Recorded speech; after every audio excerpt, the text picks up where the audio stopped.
Jau vairāk nekā 20 valstīs internetu ārzemēs es esmu lietojis ar Airalo. Šajā video es to pastāstīšu, kāpēc, ir 3 galvenie iemesli, un arī kā to uzstādīt savā telefonā. Tad sākumā par to, kāpēc es lietoju Airalo, un kāpēc arī es tev iesaku Airalo. Nevienmēr, bet ir ļoti liela iespēja, ka arī tev var noderēt. Pirmais iemesls. Tas ir ļoti vienkārši. Internetu uzstādīt telefonā ar Airalo var vienkārši jau esot mājās, pirms ceļojuma. Otrais iemesls. Tas ir super droši, un ar to es domāju tieši to, ka tu ierodies ārzemēs, un tev jau no pirmajām minūtēm var būt internets telefonā. Tas nozīmē, ka, teiksim, izsaukt taksi, paskatīties valodas kursu, tu varēsi savā telefonā ar internetu uzreiz, no pirmām minūtēm. Un trešais iemesls ir tāds, ka ar Airalo tas nozīmē, ka tev ir gan tas internets ārzemēs, gan arī turpina darboties Latvijas numurs. Ritīgi forši.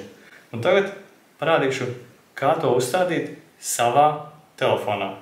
Es stāstīšu lēnāk, lai ir skaidrāk Airalo aplikācija. Šobrīd drīz es braukšu uz Japānu, tāpēc es ieeju Airalo aplikācijā un rakstu, ka man vajag internetu Japānā. Atrodu piedāvājumu, paskatos, kas man der. Es jau esmu paskatījies un sapratis, ka man labākais būs 10 gigabaiti uz mēnesi pa $18. Spiežu virsū. Paskatos vēlreiz, kas tur iekšā ir, kādas ir iespējas papildināt pēc tam. Reizēm te būs rakstīts, ka ir pieejams ne tikai internets, bet arī varbūt zvani. Tas ir ļoti reti. Manā pieredzē ir bijis tikai tā aizmē, ka ir zvani. Pirkt. Es pērku. Pirms pirktu pārbaudu, vai tavs telefons vispār atbalsta šo tehnoloģiju. Es maksāšu ar Apple Pay. Man ir arī vēl kredīti. To arī var dabūt savu atlaidi, ja tu aizies uz Latviešu ceļo LV vai uz Latviešu ceļo Instagram profilu, paņems mūsu kodu, dabūs arī 3 eiro atlaidi. Tātad pirkšana. Te viņš arī parasti pārbaudi, vai tavs telefons vispār atbalsta. Tātad es pērku $18. Tātad pirkt. Daži klikšķi un ir nopirkts. Tad var skatīties. Kur aizvērš ciet, kur e-sims, tajā sadaļā var skatīties. Tad moši Japāna. Es atveru vaļā. Te rādās, ka not activated. Tā ir informācija par SIM karti. eSIM installation pat augšā. Tad es esmu atvēris to SIM karti. Spiežu virsū. Te var lasīt, bet es vienkārši spiedīšu instalēt. Viņš aktivizēs, es spiežu vienkārši next. Arī vienīgā iespēja tikai next. Install. Aktivēt. Būtībā viss, ko es daru, es vienkārši spiežu to vienīgo pogu, kas ir pieejama, un neko tur īsti pat nelasu. Bet, tāpēc, ka es jau zinu, kas tur ir, bet tev, ja ir interesi saprast labāk, kā tas darbojas, var palasīt. Es nezinu, kāpēc viņš diezgan bieži šie soli tā kā uzkarās, viņš šāda activating, ja? Bet patiesībā es aizvēršu ciet telefonam, atvēršu šoreiz aplikāciju. Ok, joprojām darbojas. Ok, laikam tā pabeidzās. Jā. Kas notika ir tas, ka tātad nav MySims, mana mošī SIM karte uzspiežu virsū, un es atņēmu vienkārši šo aktivizācijas soli.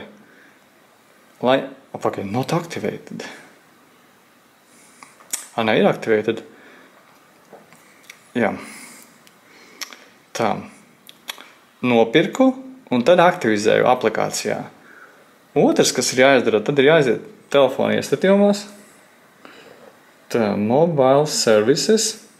To arī var aiziet, tad, ja teiksim, nav skaidrs aktivizējas vai neaktivizējas, jo, ja parādījās, tad parādīsies šeit. Tātad settings, mobile services būs šeit. Un kur es redzu, es zināju, ka man ir manējais Latvijas numurs, man ir aizmēs numurs, Taivānas numurs, kur parādījās viens jauns pie simkartēm. Pie simkartēm parādījās viens jauns. Es pārsaukšu par Japānu, tāpēc, lai es vienkārši pats zinu, ka šis man ir Japānam. Tad vēlreiz, tas ir šeit pie mobile service, pie simkartēm. Man tā ir Japāna. Un te ir jāizdara viena lieta. Es daru divas, bet jāizdara viena. Ir data roaming, jāuzspiež ieslēgt. Tieši šai jaunajai simkartei, manā gadījumā Japānas, vajag data roaming ieslēgt. Ko es izdaru pats vēl, kas man patīk? Es pie datu režīmu ielieku low data mode. Tas nozīmē, lai man vienkārši taupīgāk internetu lieto. Tā. Iziesim ārā un par jaunu. Tātad mobīlē iestatījumi. Japānas simkarte ir ieslēgta.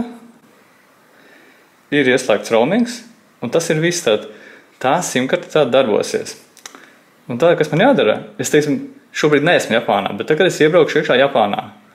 Tas, kas man būs jāizdara, būs tepat mobīlēs servisi, mobile data, būs jāizvēlas Japānā.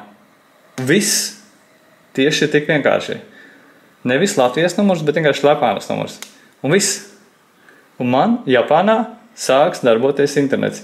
Šo čeksīti nevajag likt. Ja tu ieliksi, tas nozīmēs to, ka izmantos arī Latvijas numuru vai to jebkādu citu numuru. Ja tas nav ielikts, darbosies tikai tas tavs e-simkartē. Un tas ir viss. Viss ir uzstādīts.